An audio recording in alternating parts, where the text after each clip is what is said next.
ये 5 फसलें लगा लेना अगर गर्मियों के सीजन से 1 एकड़ से ज्यादा मुनाफा कमाना चाहते हो, क्योंकि ये 5 फसलें ऐसी है जो आपको कम लागत में तगड़ा मुनाफा दे सकती है। तो कौन सी है वो 5 फसलें, जानने से पहले अगर अभी तक आपने कात्यायनी ऑर्गेनिक्स के YouTube चैनल को सब्सक्राइब नहीं करा है तो जल्दी से सब्सक्राइब कर लीजिए और कमेंट बॉक्स में उस फसल का नाम लिखे जिसका रेट आपके क्षेत्र में सबसे ज्यादा चल रहा है।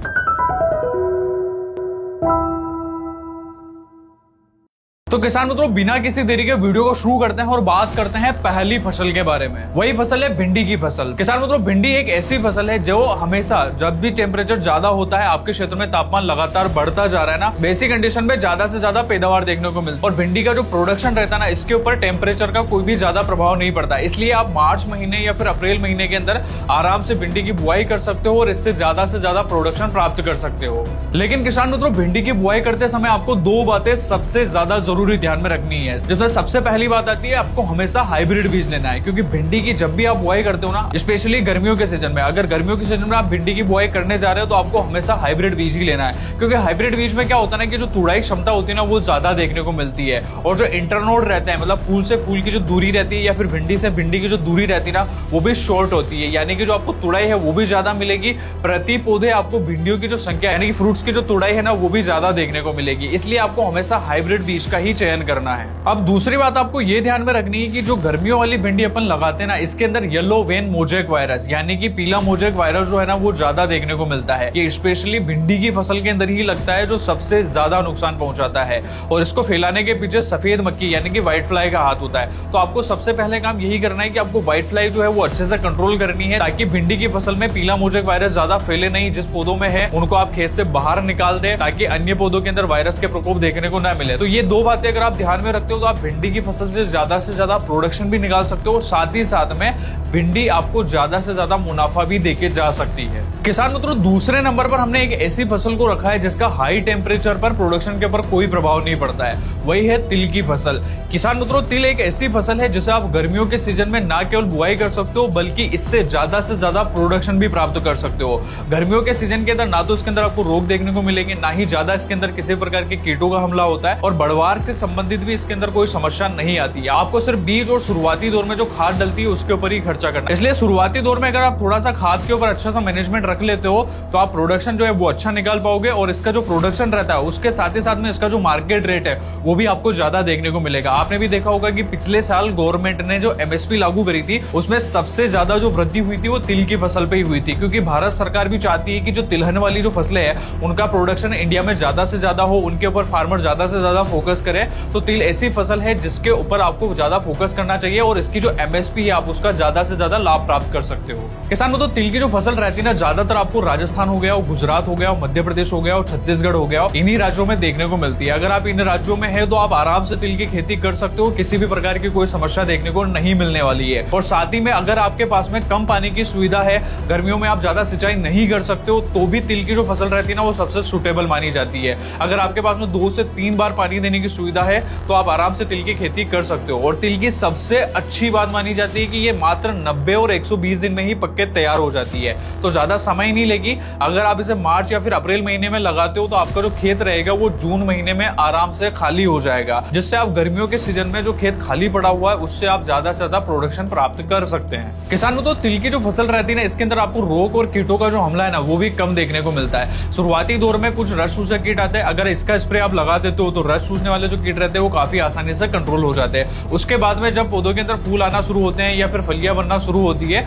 तो उसमें हल्की फुल्की बोरर की समस्या आती है, यानी कि टोबैको कैटरपिलर आती है, फ्रूट बोरर आती है। तो इसको कंट्रोल करने के लिए आप हल्का इमामेक्टिन का भी स्प्रे करते हो तो भी आप इन्हें आसानी से कंट्रोल कर सकते हो। और शुरुआती दौर में जो रस चूसने वाले कीट आते हैं ना, इसको कंट्रोल करने के लिए आप थायोमेथोक्साम जो 25% WG फॉर्म में आता है, इसका स्प्रे लगाते हो तो भी ये काफी आसानी से कंट्रोल हो जाएंगे। और रही बात फफूंद जनित रोगों की, तो पौधे की जो एरियल पार्ट रहता है उसके ऊपर ज्यादा कोई फफूंद जनित रोग नहीं लगते हैं, लेकिन जो पौधे की जड़ें रहती है ना वहां पर समस्या आती है, क्योंकि जमीन के अंदर जो फंगस रहती है वो जड़ों को ज्यादा नुकसान पहुंचाती है और उसी कारण से तिल की फसल के अंदर विल्ट की समस्या आती है। और इस विल्ट को अगर आप समय रहते कंट्रोल कर लेते हो ना, तो आप तिल की फसल से अच्छी प्रोडक्शन निकाल सकते हैं। तो विल्ट को कंट्रोल करने के लिए आपको शुरुआती दौर में ही एक फंजीसाइड जमीन के अंदर डलवा देना है और इस फंजीसाइड में आपको थायफेनाइड मेथाइल जो 70% WP फॉर्म में आता है इसको उपयोग में लेना है। इसके आधा किलो की मात्रा लेना है और समान मात्रा में जमीन में आपको डलवा देना है। किसानों, तो वीडियो के अंदर तीसरे नंबर पर हमने एक ऐसी हरी पत्तेदार सब्जी रखी है जिसका मार्केट रेट स्पेशली अप्रैल महीने में 100 रुपए से पार देखने को मिलता है। तो इस फसल का नाम है हरे धनिये की फसल। हरे धनिये की फसल आप जैसे बुआई करते हो तो इसकी जो कटाई रहती है ना, वो लगभग आपको 1 महीना यानी 30 दिन पर ही मिलना शुरू हो जाती है। और उसके बाद में अगर आप अच्छे से मैनेजमेंट रखते हो तो ये फसल आपको लगभग 3 से 4 कटाई देके जा सकती है। लगभग 60-70 दिन की फसल है और काफी अच्छा प्रोडक्शन भी देती है। साथ ही साथ में गर्मियों में इसका रेट भी काफी हाई होता है। उसी कारण से अगर आप इसे लगाते हो तो आप प्रति एकड़ से ज्यादा मुनाफा कमा सकते हो। हरे धनिये की सबसे अच्छी बात है कि अगर आप गर्मियों में इसकी बुआई कर रहे हो ना, तो आपको ज्यादा रोग और कीटों का हमला भी देखने को नहीं मिलेगा। हरा धनिया ऐसी फसल है जिसमें ना तो ज्यादा रसोशक कीट देखने को मिलते हैं, ना इल्लियों का प्रकोप होता है। साथ ही साथ में जो फफूंद जनित रोग रहते हैं ना, वो भी आपको इस फसल के अंदर कम देखने को मिलते हैं। अगर हल्के फुल्के रोग आते हैं तो आप फफूंदनाशी या फिर हल्के कीटनाशक को उपयोग में लेते हो, जो रेट में भी कम रहते हैं, उनको उपयोग करके भी आप इन्हें कंट्रोल कर सकते हैं। तो कम खर्च में ज्यादा मुनाफा देने वाली अगर कोई फसल है तो वो हरे धनिये वाली फसल है। लेकिन आपको एक बात जरूर ध्यान में रखनी है कि जब भी गर्मियों के सीजन में हरे धनिये की बुआई कर रहे हैं तो आपको बीज जो है उसे फोड़ के बुआई करनी है। आपको कभी भी होल सीड यानी कि आके बीज की बुआई नहीं करनी है, उसे 2 से 3 भागों में तोड़ना है, उसके बाद ही बुआई करनी है, ताकि जर्मिनेशन ज्यादा है और साथ ही साथ में प्रति एकड़ पौधे की जो संख्या है ना, वो अच्छे से मेंटेन हो पाए। किसानों, तो वीडियो में आगे बढ़ते हैं और बात करते हैं वीडियो की चौथी फसल के बारे में। वही है खीरे की खेती। खीरा एक ऐसी फसल है जो गर्मियों में थोड़ा खर्चा ज्यादा मांगती है, लेकिन अगर आप मैनेजमेंट अच्छा रखो ना, तो आप इस खर्चे को कम कर सकते हो और इसका मुनाफा जो है ना, वो लगातार स्टेबल रहता है। आपने भी पिछले साल के रेट कंपेयर किए होंगे। खीरा का जो रेट है ना, वो अप्रैल, मई और जून महीने में सबसे ज्यादा देखने को मिलता है। तो ये सबसे उचित महीना रहता है जब आप खीरे की बुआई कर सकते हो, ज्यादा से ज्यादा प्रोडक्शन भी कमा सकते हो और प्रोडक्शन के साथ में इससे ज्यादा से ज्यादा मुनाफा भी निकाला जा सकता है। खीरे की सबसे अच्छी बात होती है कि ये एक ऐसी फसल है जिससे प्रोडक्शन काफी हाई देखने को मिलता है। और सबसे अच्छी बात है कि अगर आप मैनेजमेंट अच्छा रखते हो, लाइक अगर आप मल्चिंग लगाते हो, उसके बाद में अच्छे से स्प्रे वगैरह लगाते हो, तो इससे प्रोडक्शन जो है वो आप ज्यादा प्राप्त कर सकते हो। जहां तुड़ाई आपको मिल रही है उस तुड़ाई को आप 2 से 3 गुना तक बढ़ा सकते हो। तो ऐसी कंडीशन में आपको प्रोडक्शन भी ज्यादा मिलेगा और साथ ही साथ में खर्चा जो रहेगा वो थोड़ा सा बढ़ेगा। लेकिन अगर खर्चे के साथ में अगर आप प्रोडक्शन 2 से 3 गुना तक बढ़ा सकते हो तो आप उसे अच्छे से रिकवर कर पाओगे। और खीरे की फसल की अगर मैं बात करूं तो इसके 1 एकड़ से लगभग 30 टन तक की पैदावार प्राप्त हो सकती है। तो ये काफी अच्छी फसल है जिसे आप गर्मियों के सीजन में विचार कर सकते हैं। अब किसानों, तो वीडियो में आगे बढ़ते हैं और बात करते हैं वीडियो के आखिरी फसल के बारे में। वही है मूंग और उड़द की फसल। मूंग और उड़द ऐसी फसलें हैं जिन्हें आप गर्मियों के सीजन में लगाकर प्रोडक्शन तो प्राप्त कर ही सकते हो, साथ ही साथ में जो मिट्टी की उर्वरा शक्ति है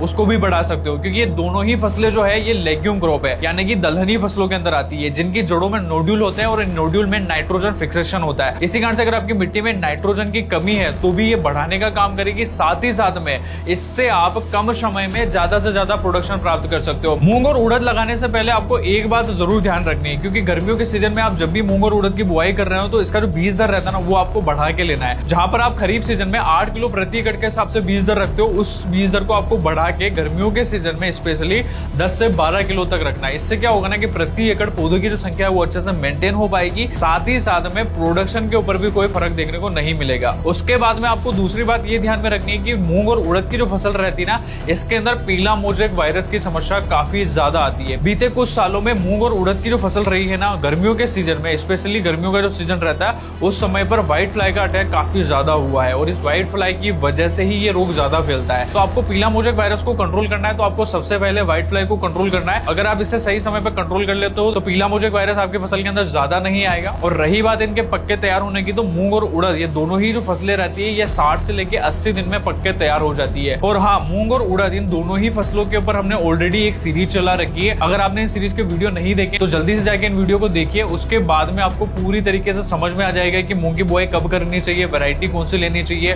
कितना बीज दर रखना है, बीजोपचार कैसे करना है, ये सारी जानकारी हमने इन वीडियो के अंदर बताया है। तो जल्दी से जाके इन वीडियो को एक बार जरूर चेक करें। तो किसान मित्रों, यही थी वो टॉप 5 फसलें जिन्हें आप गर्मियों के सीजन में लगा सकते हो, प्रोडक्शन के साथ साथ में मुनाफा भी ज्यादा कमा सकते हो। वीडियो में दी गई जानकारी आपको अच्छी लगी तो इसे लाइक करें और इसी प्रकार की जानकारी चाहिए तो चैनल को सब्सक्राइब जरूर कर लेना। धन्यवाद।